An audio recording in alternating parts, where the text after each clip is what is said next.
And next week we'll find an institutional response from Brazil, Russia, India, China, and South Africa, in particular not only to unifying stock exchanges but regulatory policies related to mineral extraction. So this is evidence now of a form of regional integration that is not necessarily bound by conventional identity politics.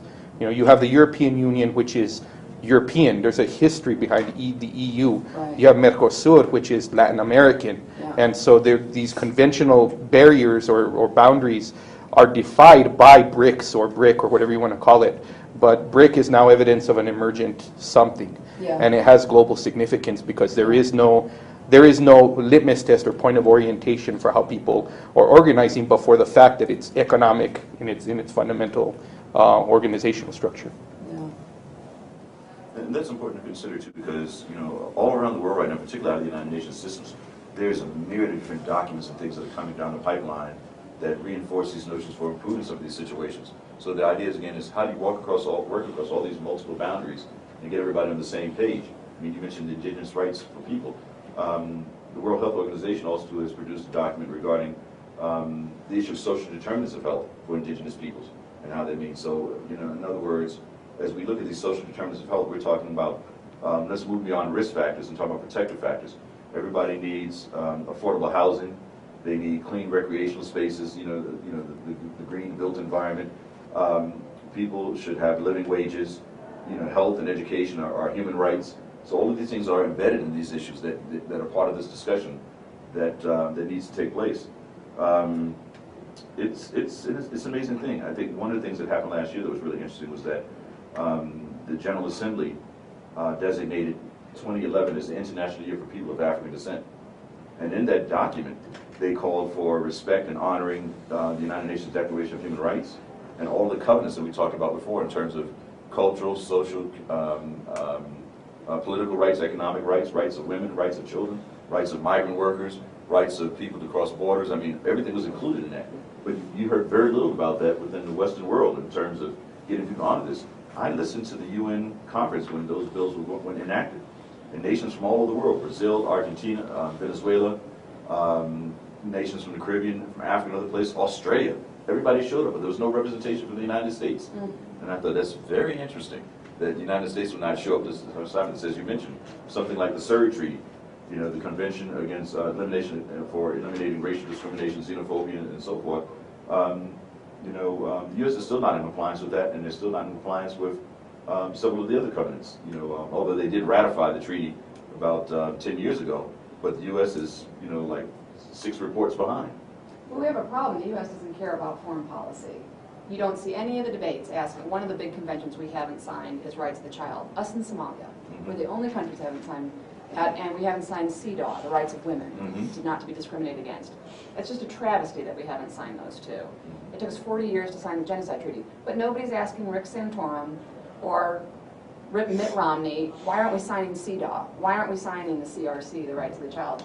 Americans don't vote on foreign policy. So one of our uphill battles is saying we need awareness of local politicians. Yeah, and what it means to be an international player, and that we're such a powerful international player, and our multinationals are so powerful.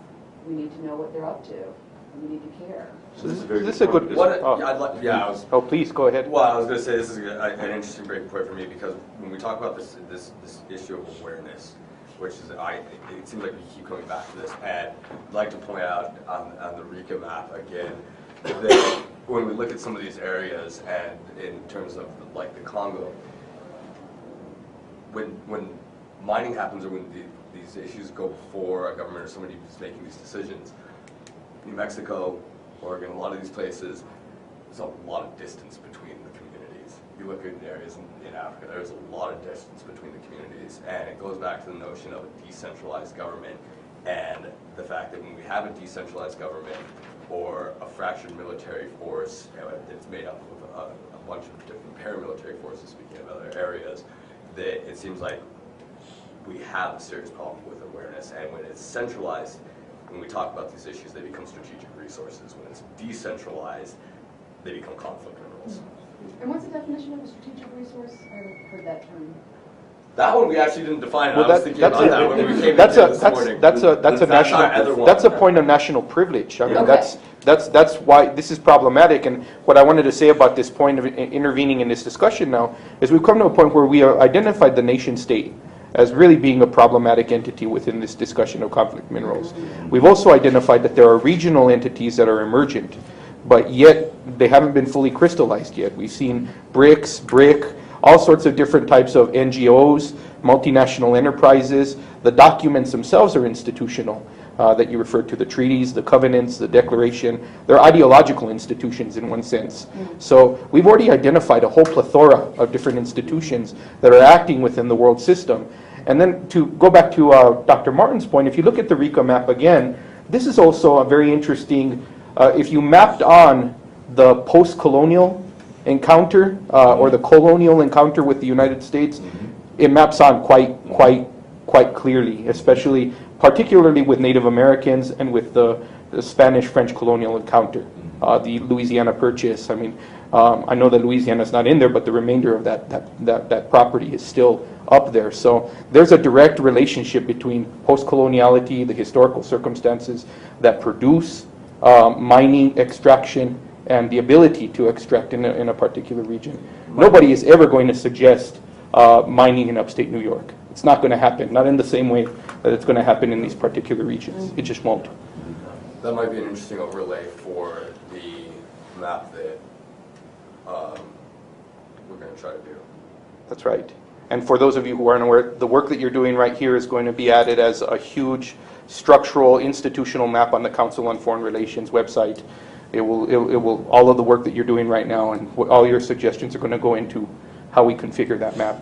So thank you. We are trying to, we are, thank you very much. We are trying to construct a map, and so that's one of the reasons why we're trying to discuss the metrics about how we define these things. And so when we do construct this map and we designate a certain region, and let's go just real simple, let's say at threat level. You know, when you're doing, yellow, orange, red, blue, green, that kind of thing, how we're defining these areas, and whether it's the combination of triangular trade and child labor, or whether it's, you know, how we do these color codings in certain regions. So, well, you know, as you continue this idea of mapping, which I think is a great strategy, it's a great tool to map these things out.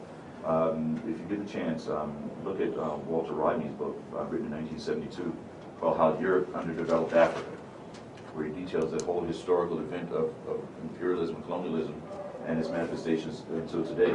So that's a good reference to look at. Particularly as we talk about these notions of nation states, which is a very problematic thing as well, you know, based upon that. But I want to jump back for a moment to something else that was said earlier about, you know, the political system here and the awareness. You know, and if you notice that at the university level, everyone is talking about educating students, preparing them for the 21st century.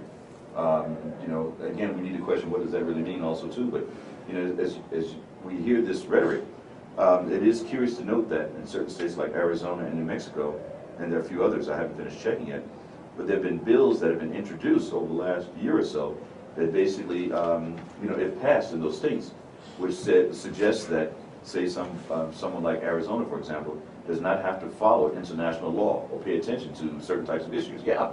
Which means basically we don't have, you know, when it comes down to it, we don't have to think about what we're doing as it has impact on human rights within our state or otherwise. We don't have to really be involved in issues that are going to have impact on international affairs, anything like that. And that's a very scary thought. You know, so we have to look at our local legislation as well. Like even in Florida right now, laws were passed a couple of years ago that basically makes it illegal to do voter registration. So the League of Women Voters and NAACP and others are freaking out because they're afraid to, you know, try to help people register for vote because they're afraid they're going to break the law and they'll be punished. So you really have to pay close attention to what's happening in your statewide local legislators.